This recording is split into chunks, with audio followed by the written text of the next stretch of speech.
Hi there, this this mess on my bench at the moment is another Revox. This is a Mk1 Revox and I'm just in the middle of servicing it.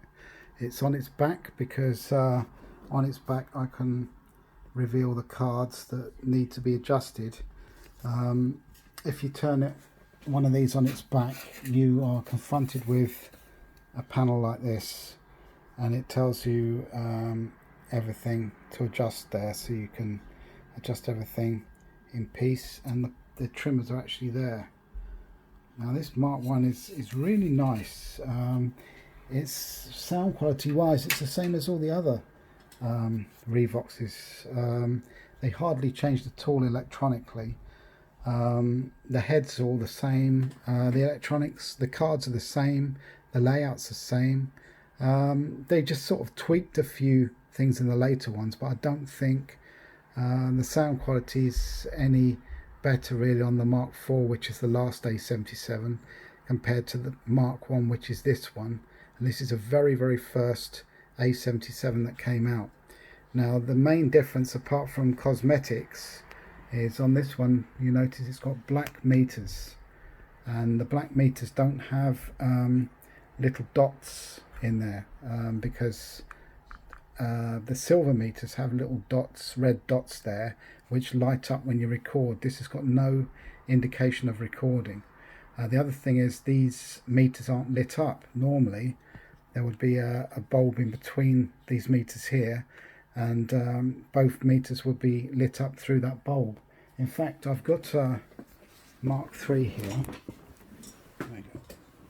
There's a Mark III here, and you see the meters are silver with that red dot I was talking about. The Mark II has the silver meters with the red dots, but the Mk1 doesn't. This was pre that, but it's really doesn't make a lot of difference, I don't think, other than the fact that you don't really know when you've enabled record, other than you press the record and play down. You don't really know that it's recording, I don't think. But it's a minor point really, I think. These are really nice. I can't really show you, but I don't know if you can see that wearing away. That is the capstan motor wearing away there, that silver thing spinning round. And on the later ones, the Mark II, 3 and 4, they're all black. This is silver. It looks quite stylish actually. The normal real motors are the same with the black backing on.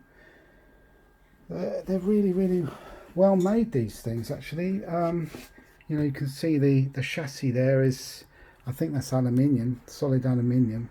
It's very stable and good. Here we have the end of the tape sensor. Oh sorry, the sensor is this black thing here. It's a photo sensor in there, and that's actually the lamp that shines. Obviously the sensor's not picking up any light because the tape's in the way, but when the tape finishes, the sensor will pick up the light, and it will alter the circuit inside, and it will stop immediately. These aren't logic controls, these things. These actually are the stop, play, rewind and record buttons, and they actually go onto switches, momentary switches there, and there's a relay board in there which holds those switches in position. It sort of latches them into position. It's not logic as such, but it's not sort of mechanical clunk type thing. It's quite well done actually. So there we go. This is what it looks like open. I'm just trying to desperately finish this so that I can put it back together and put it on eBay before my pound listing runs out. It comes, as I say, it comes in a well, this is the front panel of it, which is I'm going to stick on now, which is pretty good. It's a silver front panel like the Mark II. It's in pretty good condition. The case is lovely actually. I don't know if you can quite see that, but if you see the wood configuration, the other woods are teak, I would say, for the other models, but I think this is cherry wood. It seems different from the other woods, and this is particularly nicely figured. That's more teak on the side there, but this looks sort of like cherry wood. It's good on the back. It's in very good condition actually, this case, but there's a slight bit of vinyl out there. I've actually ordered some vinyl, so I might repair that possibly if I get a chance. I've ordered a whole sheet of teak vinyl so I could cut a piece out there and stick that on there. The worst thing about this is the bottom. It's lost the feet at some point. They're easy enough to put on, or put some rubber feet there, which I might well do. But look, because it lost the feet, someone's been dragging it somewhere and the vinyl's come off there, so I may well replace that vinyl. But this is the bottom of the case. It's not nothing that's seen, so it's a minor point really. I'm going to list this, as I say, on eBay tonight before my pound listing runs out, and this one's going to be pretty cheap. It's going to go for $4.99. It's been fully serviced, overhauled, everything, and so this is going to be a real bargain for someone, I think, because it's cheap. And this is a Mk1. This is the original. If I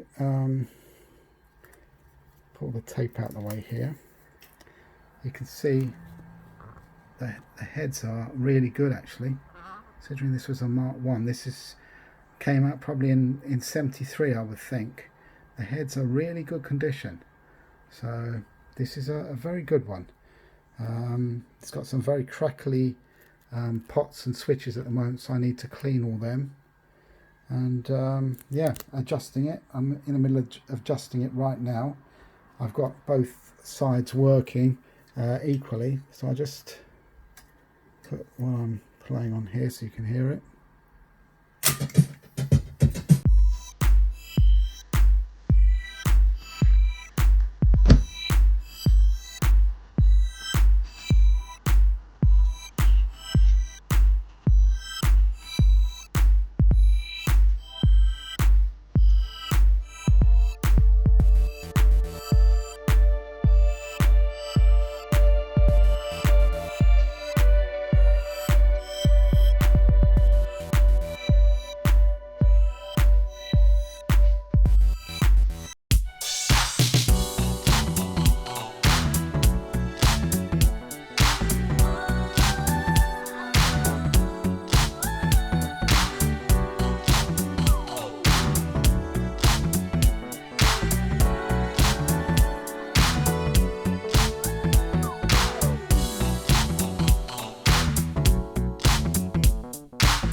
So it sounds really good. A thing I like about this actually, if you notice, these reel retainers, these tridents, are actually metal, and I think they were metal on the original ones, and they're much more robust than the plastic ones, so that's a really good touch as well. Maybe they sort of built the later ones down to a price, because these can't have been cheap to make, these tridents. They're either the original ones or they might be aftermarket ones, but they're very, very solid and very good compared to the plastic ones, which are generally chipped. This meter is working really well, and the belt's really good. So this is in very good condition really. I just need to spend another 15-20 minutes on it, servicing it, adjusting it, cleaning the pots, and then I'm going to reassemble it and put it on eBay. Now I've actually sold 3 reel-to-reels today, just today. I sold a multi-track and 2 Revoxes, and the day before, it's Sunday today, the day before Saturday I sold 2, and I've got virtually none left. So I've just got this one, and I've got a Dolby Mark 3 coming in during the week that I need to service and sort out and list next time there's a pound listing. And I've got an Akai 4000D coming in, which is obviously a different machine. It's a single motor machine, but they're not bad domestic machines. And the Akai 4000D is the best ones really to get in the 4000 range, because they don't have the op amps in there, which always go faulty and you can't get them anymore. They've just transistor all the way through. So they're pretty good. They're my favorite machine, so I'm having one of them in next week. I'll probably put a YouTube video on that, and I'll post another very short video once this is actually mounted, to show you it completely working. So thanks for looking at this incredible mess. The fact that my bench is really chaotic and messy doesn't really help, but I'm not usually this messy, but I'm sort of been running around like a blue-ass fly today, trying to get everything ready, packing things up. I've sold so much at the moment, so that's a good thing. But thanks for watching. I hope you enjoyed the video.